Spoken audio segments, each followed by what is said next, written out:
monde n'est qu'un immense parc de loisirs. L'aventure s'achète sur catalogue. Programmée, formatée, le moindre danger a été systématiquement évacué. Au hasard d'une rencontre, j'ai pris une décision. Je me tire, je mets les voiles. Je pars à la recherche d'autre chose.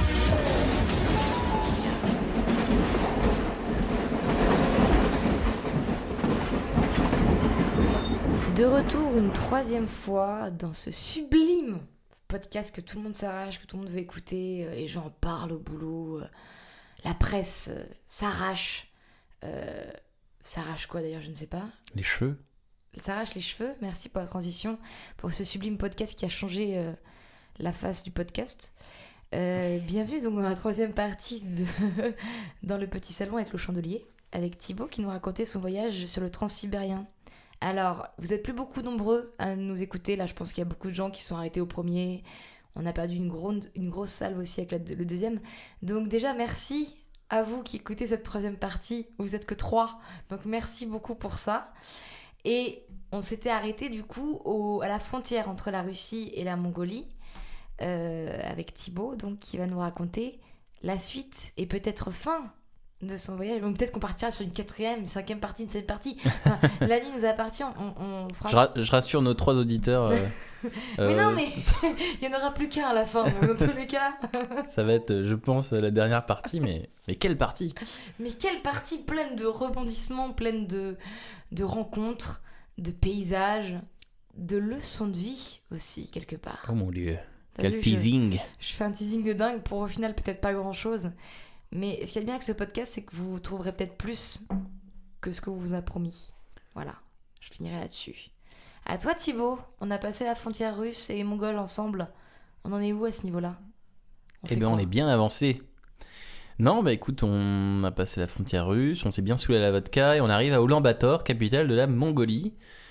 Et ville horrible, car capitale bloquée dans une vallée, capitale polluée par des milliers de voitures, capitale mélange un peu de Russie pour ses bâtiments un peu obsolètes et défraîchis, et de Chine parce que comme en Chine ils construisent des flopées de nouveaux bâtiments et de buildings à tout va, qui sont vides pour l'instant et qui risquent d'être toujours vides puisque la Mongolie a connu comme pas mal de pays une espèce de mini-crise économique en 2013 ou 2014 et du coup comme ils n'ont pas tellement de richesse je crois qu'ils subissent un peu ça, mais du coup c'est une espèce de ville comme ça coincée dans une vallée très très polluée et entre ce soviétisme à papa et cet élan capitaliste influencé par la Chine qui construit à tout va, donc c'est très très bizarre. C'est une ville dans laquelle je suis pas resté très longtemps, je suis resté 1 ou 2 jours juste pour voir des beaux endroits, une jolie place, des temples, pareil des espaces où on peut un peu sortir du bruit de la ville.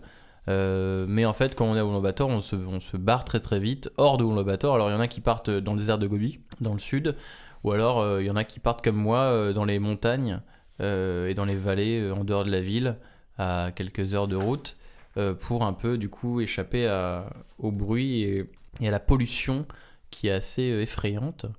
Et moi c'est ce que j'ai fait parce que je suis allé dans un village de yourtes pour 2 jours, histoire du coup d'être un peu encore une fois à l'écart, et c'était vachement bien puisque le soir où je suis arrivé à Oulan-Bator il a commencé à neiger et que du coup pour mes 2 jours en dehors de la ville j'ai eu le droit à des montagnes mongoles enneigées avec des pins dorés, pareil à perte de vue.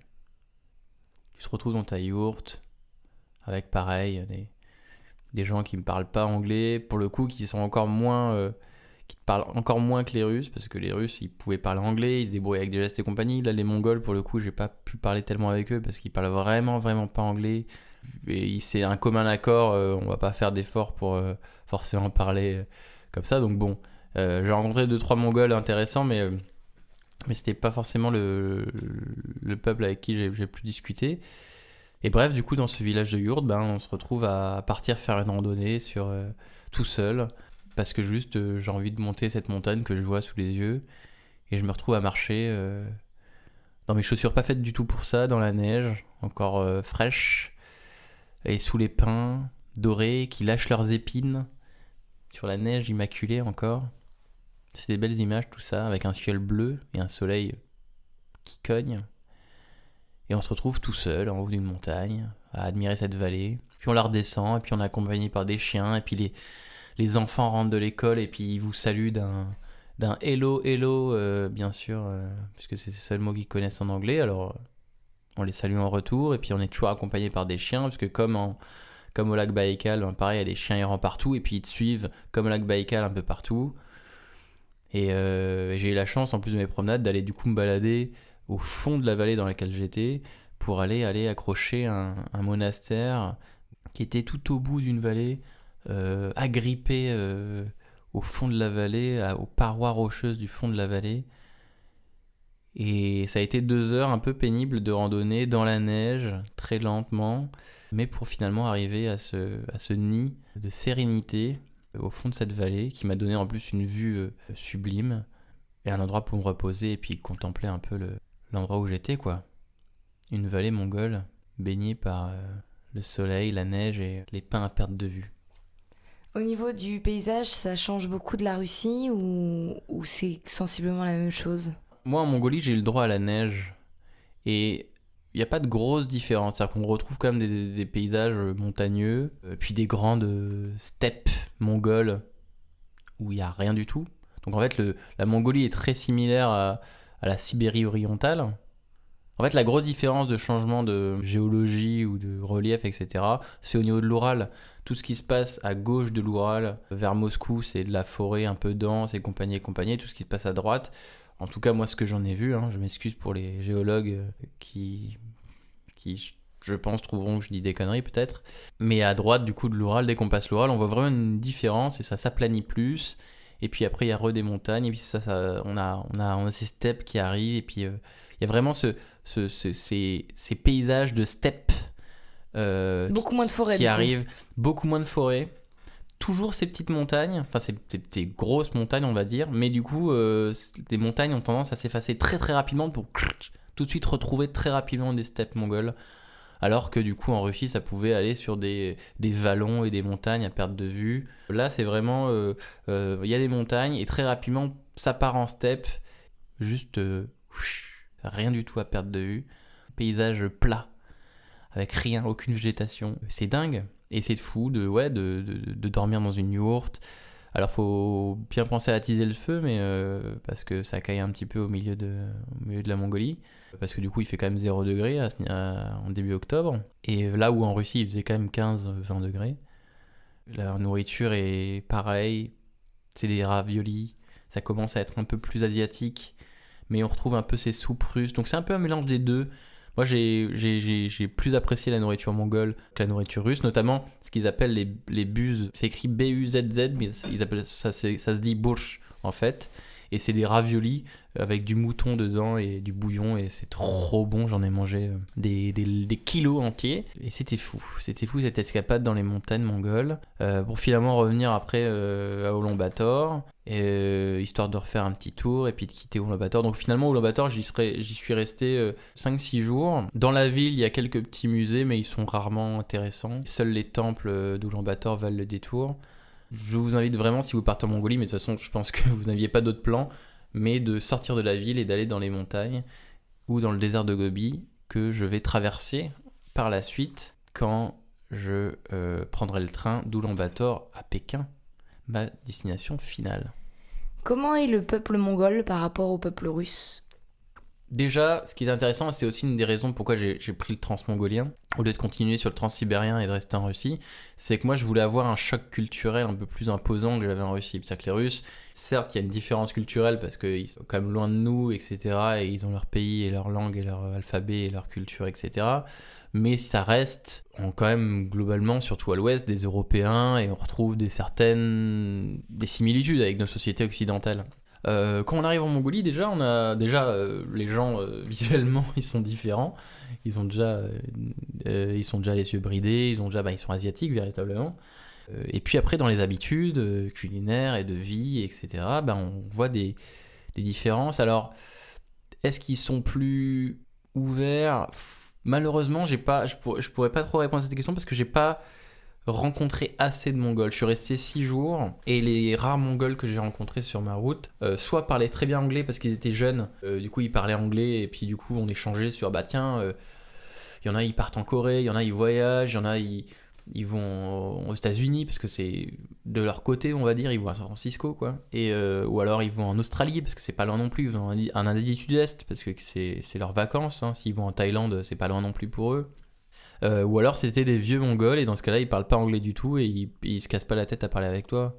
Ils disent ben tiens fais ci fais ça ou voilà ce que t'as demandé et ils t'indiquent vite fait où tu veux aller mais ils se cassent pas la tête à parler avec toi parce que ça les intéresse pas. Donc dans ces cas-là c'est assez restreint comme conversation, donc malheureusement je pourrais pas faire de généralité là-dessus sur la population mongole par rapport à la population russe. Et du coup, quand tu reprends le train à Oulan-Bator pour repartir vers l'est, Ouais. Là, t'as combien de temps de train ? J'avais quand même fait 22 heures entre le lac Baïkal et Oulan-Bator. Là, entre Oulan-Bator et Pékin, c'est 28 heures à nouveau. Et c'est mon dernier tronçon de train de mon périple. Dans le train que tu prends à Oulan-Bator pour quitter la ville, t'es avec des Mongols dans ton compartiment. Ben non, parce que justement, en fait, je suis tombé sur beaucoup de Russes quand j'étais en Russie.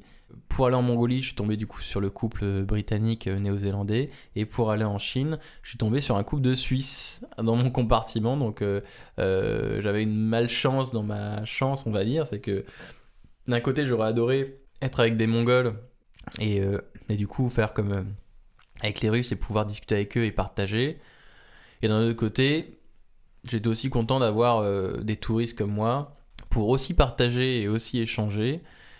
Et à la fin de mon voyage aussi pouvoir me reposer parce que échanger constamment, parler constamment en anglais, en switchant, en faisant des efforts et constamment, c'est relativement fatigant. Et tomber sur des Suisses en plus, donc qui parlent français, c'était un repos que j'ai apprécié, même si j'aurais bien quand même voulu passer le trajet avec des Mongols, j'avoue. Donc là, tu reprends le train, À Oulan-Bator. tu repasses du coup une nouvelle frontière. Alors avant ça, Dis donc. avant ça, en fait, pour aller de Oulan-Bator à Pékin, avant de passer la frontière, je traverse le désert de Gobi. Et moi, le désert de Gobi, j'étais là en train de m'attendre à des trucs de dunes et compagnie. En fait, quand tu arrives en Mongolie, rapidement, tu te rends compte que le désert de Gobi, c'est plus un désert type mexicain, plus qu'un désert type Sahara. Il y a des dunes, hein, mais il y en a très peu par rapport au reste du Gobi qui est des steppes juste désertiques où il n'y a pas beaucoup de végétation. Et ce qui est drôle, c'est que quand je quitte Oulan-Bator, le train passe du coup dans des paysages où il y a 50 cm de neige. Et t'as la neige sur les côtés de la voie, elle est extrêmement haute et tu vois brièvement des camions qui passent sur une route goudronnée au loin, mais ils disparaissent dans le creux d'une colline, tu sais pas où elle va. Et puis tu t'arrêtes à une gare 2 minutes qui est posée au milieu de nulle part, où il y a 4 bâtiments avec une pauvre aire de jeu, et tu te dis mais que font les gens qui vivent ici ? Et puis en fait, au bout de 2 heures, la neige disparaît et puis laisse place au désert de Gobi où c'est juste une grande étendue de rien. Avec, des poteaux électriques réguliers, mais du coup de la terre jonchée de cailloux et d'arbustes secs. Mais c'est juste ponctué par quelques rares collines de roches. Mais c'est très très drôle de voir ça, surtout quand on bouge dans un train parce que ça défile et c'est très similaire en fait finalement, ça défile et c'est toujours la même chose. Justement, quand tu parlais tout à l'heure dans un podcast précédent, n'est-ce pas, quand tu regardais le paysage russe à travers ta fenêtre de train, tu voyais des paysages différents et que pourtant tu étais, comme tu disais, en introspection sur toi-même parce qu'au bout d'un moment tu regardes plus le paysage, tu regardes ton propre reflet, le paysage devient un miroir de ce que t'es. Dans quel stade de l'introspection tu tombes là, quand ton paysage, c'est rien. Là, au final, quand j'arrive dans cette partie du tronçon de voyage, j'ai fait plus de 100 heures de train déjà. J'en ai un peu... Enfin, le train, j'ai bien aimé, mais j'avoue que dans le dernier tronçon, j'étais un peu là, le paysage c'est bien, j'ai fini tous mes bouquins. Donc prenez des bouquins si vous prenez le temps sibérien, mais j'ai fini tous mes bouquins, j'ai lu ce que j'avais à lire. Mais maintenant, c'est vrai que c'est un peu monotone et compagnie, donc c'est pour ça que j'étais content d'avoir mes Suisses pour pouvoir discuter, etc. Est-ce que si le paysage avait été plus riche, t'aurais eu moins de lassitude. Ah oui, bien sûr, ouais. Effectivement, là, c'était un désert, donc effectivement, ça va être très facile à voir parce que le désert de Gobi, c'est très monotone parce que c'est toujours la même chose. Et quand je vais passer la frontière mongole-chinoise, donc là, pour donner une idée, la frontière russo-mongole en transsibérien, c'est 5 heures. 5 heures dans le train, à rien faire, à s'ennuyer. Enfin, nous, on a fait la fête à boire de la vodka, mais 5 heures à attendre. La frontière sino-mongole, c'est 7 heures. Pourquoi 2 heures de plus ? Parce qu'en fait, ils font entrer donc en plus de la paperasse avec les militaires mongols, puis les militaires chinois qui rentrent dans le train pour vérifier les passeports, etc. Et que vous remplissiez les cartons d'immigration. Ils font entrer les trains dans un hangar, donc c'est au milieu de la nuit à 23 heures. Et ils lèvent les trains pour changer ce qu'on appelle les bogies, qui sont les roues du train, parce que du coup, l'espacement des rails n'est pas le même en Chine qu'en Mongolie et en Russie. Et du coup, ils prennent 2 heures de plus pour ça. Donc c'est assez amusant de voir les trains se lever, d'échanger les roues, puis de les rabaisser. Donc ils font ça avec tous les wagons. Donc on regarde ça pendant 1 heure, et puis au bout d'un moment, on dort, et puis on se réveille. Et quand on se réveille en Chine. Et là, pour le coup, ça change du Gobi, parce que la Chine, en tout cas quand on arrive du nord, c'est magnifique. Dès qu'on se réveille, donc la frontière est passée, on s'endort, on se réveille à 8 heures. On va arriver dans Pékin dans 3 heures. Et on a 3 heures à profiter du paysage chinois qui sont des grands lacs sublimes et des montagnes magnifiques. Parce qu'en fait, avant Pékin, quand on arrive du nord, vous avez un gros massif montagneux et notamment le train passe à travers 60 petits tunnels. Et à chaque fois, du coup, vous rentrez dans un tunnel, vous en ressortez, vous arrivez dans un amoncellement et un enchaînement de canyons et de rivières et d'autoroutes qui partent à droite à gauche et de petits champs qu'on peut voir en contrebas, puis hop, on refile dans un tunnel, et puis on ressort, et puis on revoit des chaînes de montagnes de folie, et puis etc., puis un lac, et puis des choses, et tout ça avec un soleil resplendissant, parce que du coup, quand il fait 0 degré à Ulaanbaatar, il fait 25 degrés à Pékin, en tout cas à cette période de l'année, il y a un énorme gap, un énorme écart de température entre les deux villes, qui sont distantes uniquement de 1100 km, ce qui n'est pas excessivement loin. Mais quand même, le Gobi aidant et la barrière de montagne aidant, il y a cette différence de température. Mais du coup, les paysages, comme tu me disais, là, ils sont très diversifiés et ils sont véritablement époustouflants. On en perd son souffle. Moi qui ai vécu plusieurs années dans les montagnes françaises, les Alpes, ça m'a un peu rappelé la maison. Et c'était assez drôle de voir ça en Chine. Et du coup, c'était un joli préambule à mon arrivée à l'impressionnante capitale chinoise, Pékin. Parce que t'as pas d'arrêt entre la Mongolie, enfin entre ta frontière chinoise et Pékin. Tu peux le faire, mais toi tu l'as choisi de pas le faire. Voilà, tu peux si tu veux, tu peux t'arrêter à une ville avant, tu peux t'arrêter entre Ulaanbaatar et Pékin. Si tu veux, si tu peux envie de passer la frontière en passant avec le train, tu peux t'arrêter à la ville frontière juste avant, tu descends, tu prends un bus et tu passes avec le bus la frontière et tu vas à Pékin autrement. Tu peux reprendre un autre train après. Mais moi, je me suis pas arrêté, j'ai fait Ulaanbaatar, Pékin, d'une traite. Mais effectivement, tu as des arrêts entre les deux capitales, il n'y a pas de souci. Et là, on est quel jour ? Et quand j'arrive à Pékin, donc destination finale, on est le 8 octobre. Donc une semaine avant la fin de mon voyage. Et donc j'ai prévu de passer cette semaine dans la capitale chinoise. Et ce qui est assez amusant, c'est que j'ai un ami qui est à Pékin et qui m'a dit, écoute, si tu prévois de passer à Pékin ou en Chine, n'arrive pas la première semaine d'octobre. Parce qu'effectivement, la première semaine d'octobre, les Chinois sont dans leurs vacances nationales. Et du coup, le pays est fermé, enfin théoriquement. Et du coup, moi, j'ai beaucoup de touristes à Ulaanbaatar qui étaient bloqués à Ulaanbaatar parce que les services des visas pour passer en Chine étaient fermés, etc. Moi, j'avais déjà fait mes visas avant, donc j'avais pas eu ce problème-là. Et mes billets de train, je les avais achetés avant, donc j'avais pas eu ce problème-là. Le pays est fermé une semaine parce que pendant une semaine, tout le monde est en vacances et tout le monde voyage. Et moi, je suis arrivé. Donc, en gros, tu peux rentrer dans le pays. C'est juste que l'administration ne marche pas. Voilà, okay. Du 1 au 7, éviter. Moi, je suis arrivé le 8, donc pile poil à la fin. Et du coup, arrivé à Pékin, expérience un peu folle. Expérience folle, hein. Pékin, moi, c'était bien sûr une ville que je voulais faire. La Chine n'était pas forcément un de mes objectifs principaux, mais c'est toujours un peu traîné comme ça dans l'esprit. Et puis, quand tu fais le transsibérien et le transmongolien, tu te dis, pourquoi pas arriver à Pékin et faire Pékin et voir Pékin et Pékin un peu. Quand tu quittes le train à Pékin, Ouais. T'es content de le quitter ou ça te fait chier? Tu te dis, t'es content? Ouais, je suis très très content de les quitter. Donc, Je suis très content, mais en même temps, tu te dis, t'es content et t'es soulagé, tu te dis, ça y est, j'ai fait le transsibérien, transmongolien, j'ai fait mon voyage en train. C'est bientôt la fin, il me reste une semaine, je vais en profiter pour être un peu plus sédentarisé une semaine à Pékin. Tous mes déplacements qui prennent de l'énergie, qui prennent de l'organisation, du temps, etc., c'est terminé. Maintenant, j'ai juste à profiter d'une ville que j'ai à découvrir et c'est génial. Et Pékin, j'avais un peu d'appréhension parce que c'est comme une ville qui fait, alors ça dépend des chiffres, mais en gros c'est 18 millions, 20 millions d'habitants. Donc c'est une ville immense et je m'attendais effectivement à une ville beaucoup de bruit, beaucoup de monde, beaucoup de frénésie, donc après le Baïkal, après les montagnes mongoles, ça allait changer un petit peu. Et effectivement, t'as beaucoup de bruit, t'as beaucoup de frénésie, mais c'est une ville où t'as énormément d'endroits, de bulles.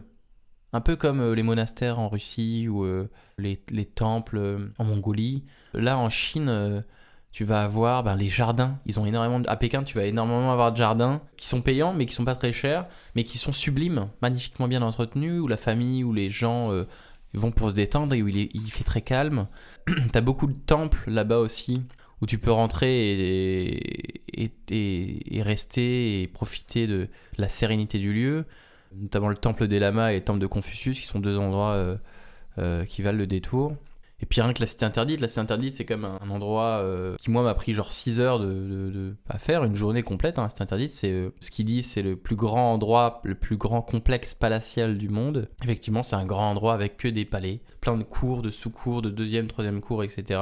Et tu te balades dedans. Alors quand tu sors un peu du tronçon principal où il y a tous les touristes, tu pars à gauche, à droite et tu déboules. Tu sors de ces couloirs de murs rouges avec ces sols de tuiles grises qui sont très typiques de Pékin, et ces toits de tuiles orangées. Tu sors de ces corridors donc colorés, et tu rentres, tu passes par une porte magnifique, et tu arrives dans un espèce de petit espace avec un temple, comme ça, ou un jardin, ou alors une construction un peu qui n'a rien à faire ici.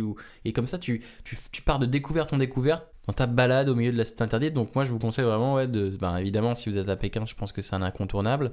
Mais d'y passer la journée et de prendre son temps, parce que la cité mérite qu'on révèle ses secrets, parce qu'elle en a plutôt pas mal. Juste avant la cité interdite, le même jour, je suis allé voir une autre momie, celle de Mao Tse-tung, parce qu'en fait en face de la cité interdite, il y a sur la place la fameuse place Tiananmen, il y a le mausolée de Mao Tse-tung. Et je voulais du coup, après avoir vu celui de Lénine, voir à quoi ça ressemblait. À mon grand dam, malheureusement, c'était vraiment beaucoup moins l'ambiance, parce que Lénine, il y avait vraiment une ambiance, on rentrait dans quelque chose vraiment de solennel et compagnie. Là, c'est un peu plus floral, beaucoup plus éclairé déjà. Mao Tse-tung est là, entouré d'un drapeau chinois, le visage éclairé, mais c'était intéressant à faire, mais c'était beaucoup moins solennel et impressionnant que Lénine à Moscou. Après, moi, ce que j'ai apprécié surtout, et ce que j'apprécie en général dans mes voyages et dans les villes que je visite, c'est de me perdre. J'ai adoré me perdre dans Moscou, comme j'ai pu. Et dans Pékin, c'est une ville magnifique pour se perdre. Parce que dans Pékin, vous avez effectivement les grandes artères, comme dans toutes les capitales, et vous avez les petites rues, dans les hutongs. Les hutongs, c'est les petits quartiers de maisons basses, donc des maisons qui ont 1 ou 2 étages maximum, de tuiles et de pierres grises, et dans lesquelles vous vous engouffrez, et où la vie regorge, où les gens vivent, où la nourriture est à même la rue, où moi qui suis très latin, j'ai retrouvé un peu de Lisbonne et d'Istanbul là-dedans, mais c'était un peu à la chinoise. Et puis à la chinoise aussi, ce qui est intéressant à Pékin, c'est bien sûr la nourriture, parce que dès 6h du mat dans la rue à Pékin, la bouffe est dehors, et tout le monde a commencé à cuisiner. Alors sachant qu'à Pékin, la journée s'étale donc de 5h du mat à 22h. À 23h, le métro se ferme. Donc tout le monde en fait est déjà à la maison en train de dormir à 22h. Donc si vous pensiez comme moi par exemple, traîner un peu et faire la soirée, vous pouvez vous retrouver un peu le bec dans l'eau et devoir prendre un taxi pour rentrer à votre auberge. Ouais. Parce que du coup t'as mangé quoi là-bas concrètement en bouffe? Alors j'ai quand même fait 2-3 endroits qui sont un peu où on mange la bonne bouffe, juste pour voir ce que c'est de la bonne bouffe un peu chère pékinoise. Mais la majorité du temps, moi, ce qui m'intéresse, ce que j'aime le plus, c'est les cantines. Moi, je sortais de mon auberge jeunesse, j'allais dans la rue juste en face. T'as 400 restos et 400 cantines où ils te servent des raviolis et des nouilles et t'es content. Et ils te servent de la bière et c'est une bouteille de bière et non pas une bière. C'est une bouteille complète de 70 centilitres et tu payes ça 40 yuan et t'es content, quoi. Donc moi, j'ai bouffé beaucoup ça. Je suis même allé 3 fois à une cantine parce que ce que j'ai retrouvé en fait à Pékin après un mois de voyage, c'était le bonheur d'une... Et ce que j'aime bien dans le voyage aussi, c'est le bonheur d'une routine.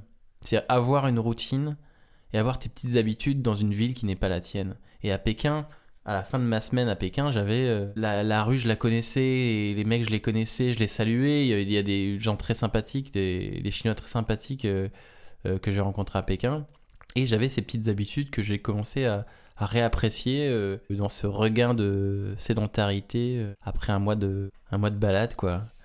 Donc après on marche beaucoup à Pékin, mais c'est une ville sublime. Donc la cité interdite est magnifique. Je vous conseille également, si vous le pouvez, le palais d'été, mais je pense que c'est aussi un incontournable. Le palais d'été, en gros, c'est quand l'empereur était un peu saoulé d'être à la cité interdite, il allait au nord de Pékin. Et comme le métro pékinois est très très bien foutu, et d'ailleurs je vous rassure, hein, tout est en anglais. Donc touristes qui avaient peur un peu comme moi d'être paumés, rassurez-vous, tout est en anglais, tout est doublé pour les... Mais c'est pas comme pour en les Russie. touristes, c'est pas comme en Russie, c'est vraiment... Pékin est vraiment une ville qui a été vraiment fait pour le tourisme, donc ne paniquez pas, vous pouvez partir à Pékin, la fleur au fusil, avec un guide quand même, mais vous devriez pas être trop paumé, surtout dans le métro et dans les rues, tout est indiqué, il n'y a pas de souci par rapport à ça. Et du coup, vous devez vous jeter sur le palais d'été qui est aussi grand que la cité interdite, mais sauf que à la place de palais et compagnie, vous avez un énorme lac. Donc vous pouvez faire le tour. C'est une balade mémorable et tranquille. Et quand je parlais de bulles, de tranquillité et de sérénité, le palais d'été, pour les aventuriers qui aiment faire le tour du lac et avoir des panoramas sublimes sous les yeux, c'est un bonheur véritable. Et bien sûr, je ne pouvais pas partir de Pékin et finir mon voyage sans faire la muraille de Chine. Passe à Pékin ? Alors la muraille de Chine passe à Pékin. D'accord. Vous avez des bouts de muraille de Chine dans Pékin, mais vous les voyez pas comme ça en fait. Vous voyez des bouts de murs, des bouts de... Dans la place Tiananmen, il y a un bout de muraille de Chine, mais en fait c'est un énorme bâtiment, enfin un château, c'est pas une muraille en tant que telle, quoi. Après vous pouvez aller, si vous voulez accéder rapidement à la muraille de Chine, vous prenez un bus comme tous les touristes et vous allez à 60 bornes au nord-ouest de Pékin et vous avez un bout de la muraille de Chine rénové, nickel, tout ce qui va bien. Moi je conseillerais, sur les conseils de mon ami qui vit à Pékin, si vous êtes un peu aventurier, mais même pas trop, même juste si vous voulez avoir une vraie expérience de muraille de Chine, d'aller sur le site Beijing Hikers, donc les randonneurs de Pékin, beijinghikers.com ou .cn d'ailleurs. C'est un site qui propose d'énormément de randonnées autour de Pékin et notamment sur la muraille de Chine. Et pour le coup, moi c'est ce que j'ai choisi parce que je voulais vraiment avoir le temps de pouvoir découvrir la muraille de Chine et non pas uniquement les parties rénovées. Je voulais vraiment pouvoir me balader dessus et prendre mon temps en dehors des bouts touristiques, de ce qu'on veut nous montrer uniquement, quoi. Je voulais vraiment avoir une expérience authentique. Et du coup, là, pour le coup, on nous emmène à 2 heures de Pékin, dans le nord-est, dans les montagnes. Et là, on arrive effectivement sur un tronçon qui nous permet de marcher pendant 8 km, 3 heures de randonnée sur la muraille de Chine. Alors, en passant par des tronçons complètement abîmés, complètement détruits, des tours de guet complètement défraîchies et détruites. Puis en passant par des endroits plus rénovés, et en montant, en descendant, en découvrant à chaque passage de vallon un paysage et un panorama encore plus fou que le précédent, mais c'est assez fou, et évidemment c'est un incontournable. Donc encore une fois, pour ceux qui voudraient le faire, je conseille beijinghikers.com ou .cn, vous me corrigerez, vous vérifierez par vous-même. Ça peut être la meilleure option pour ceux qui veulent vraiment découvrir la muraille de Chine, comme je l'ai fait. Ça fait quelque chose d'être sur la muraille de Chine. On est content. Non, mais on est content. Non, mais ça fait quelque chose, oui. Et puis, on peut cocher un truc sur la to-do list dans ta vie. Ouais, c'est quand même quelque chose effectivement d'impressionnant parce que ça part à l'horizon d'un côté comme de l'autre, ça n'en finit pas. Et moi, ce que j'ai aimé surtout dans la muraille de Chine, c'était la pierre. Et ce que j'ai aimé à Pékin, c'est cette pierre. On dirait de l'argile, je veux pas dire de conneries, mais c'est vraiment de la pierre grise. Vraiment typique de cette région grise mais qui est vraiment sublime. On crapahute comme ça des heures durant et c'est un plaisir. C'était génial Pékin. Je conseille vivement Pékin. Gros moment. Grosse ville géniale. Là j'ai bien fait le tour pendant une semaine. J'étais content de partir et de rentrer chez moi au final après un mois de voyage. Mais Pékin fut un gros moment. Et justement, quand on va pour reprendre l'avion, parce que du coup, t'as fait Pékin-Paris directement, tu t'es pas arrêté? Oui, j'ai Ouais. fait Pékin-Paris. Alors, j'ai fait une escale quand même. Mais ça compte pas, quoi. Oui, ça compte pas. Quand tu vas pour monter dans l'avion qui te ramène fatalement à Paris, t'as envie de rentrer ou ça te fait un peu chier quand même? Alors moi, j'ai envie de rentrer, moi. Il y a plein d'amis, quand je suis rentré, tout le monde dit « Oh, ça va, t'es pas trop déçu d'être rentré et compagnie ?» Alors moi, franchement, ça fait un mois que je vais au bout du monde, sans mes amis, tout seul, j'ai personne avec moi, tout le monde me manque. Donc moi, je suis content de rentrer. Et en fait, moi, je t'en avais déjà parlé, Camo, mais moi, dans ma tête, il y a deux Thibaut. Il y a un Thibaut qui est content de se barrer, d'aller au bout du monde, et de voyager, et constamment de partir vers de nouvelles aventures. Et t'as un Thibaut qui est très content de retrouver sa maison, et très content de son petit chez-soi. Et c'est constamment une bataille entre les deux, mais comme ça, je suis très content de partir et très content de revenir, pour mieux repartir après. Après, je pense que la plupart des personnes ont pu te dire ça va, t'es pas trop déçu de revenir parce qu'en soit un mois, ça paraît peu, sauf que toi, en un mois, Ah, c'est énorme. t'as fait 3 pays différents, t'as vu des paysages complètement différents, t'as croisé des gens complètement différents, enfin, et je pense que c'est ça le décalage. Et encore, c'est ça qui est amusant, c'est que c'est un mois, 3 pays, 8000 km de train, 126 heures de train. Moi, j'ai fait ce voyage aussi pour repousser mes limites et pour me prouver que je pouvais le faire, et je peux le faire, et peut-être que la prochaine fois ce sera plus long ou moins long, j'en sais rien, mais en tout cas je peux le faire, ces jours de voyage tout seul, un mois, c'est possible.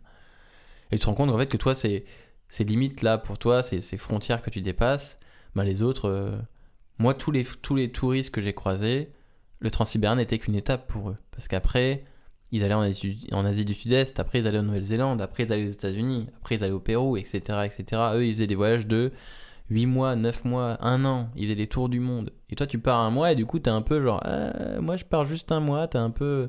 Et en fait tu te rends compte que un mois c'est déjà bien, et que tu trouveras toujours quelqu'un qui va voyager différemment que toi, et il faut voyager pour toi. Et c'est surtout ça que je voulais dire aussi, qui a changé dans ma façon de voir le monde, c'est qu'avant j'étais assez critique par rapport à la façon de voyager de beaucoup de personnes qui sont contentes de voyager et qui restent dans un confort très occidental quand ils voyagent, c'est-à-dire qu'ils vont dans des clubs, ils vont dans des trucs, donc ils voyagent sans voyager en fait, véritablement ils restent dans leur confort, ils vont pas à la découverte du pays ou des gens, et ils échangent pas, et ils sont pas...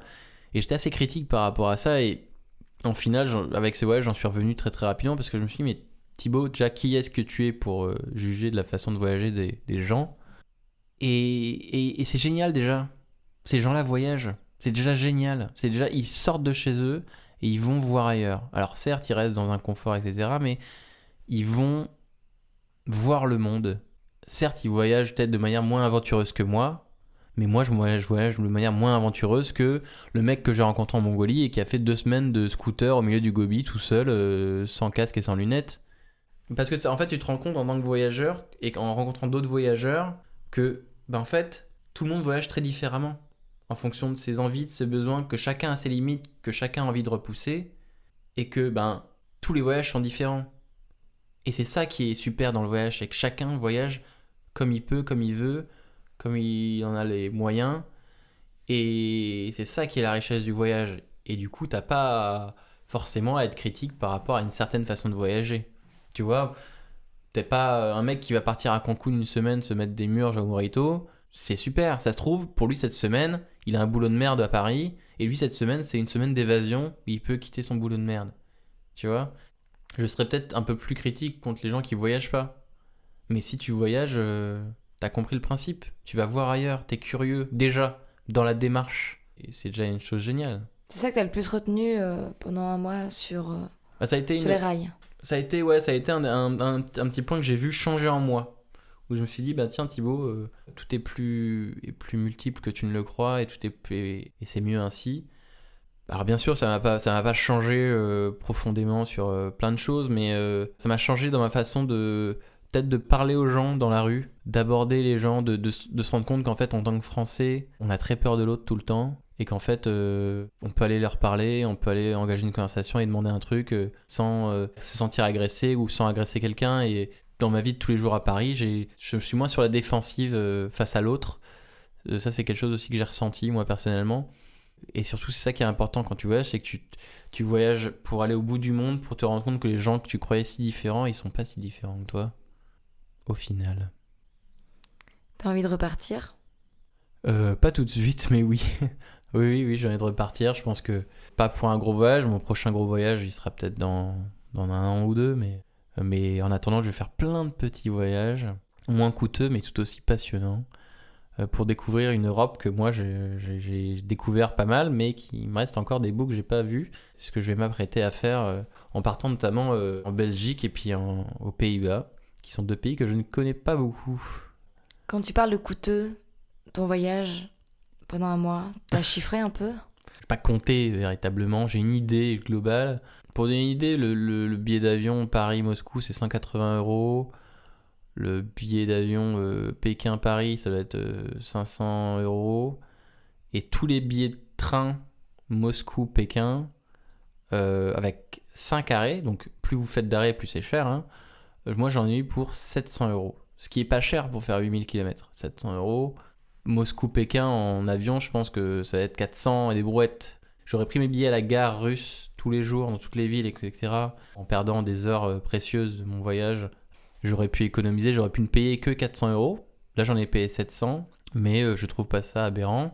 Le budget total de mon voyage pour un mois, ça doit arriver un peu en dessous des 3000 €.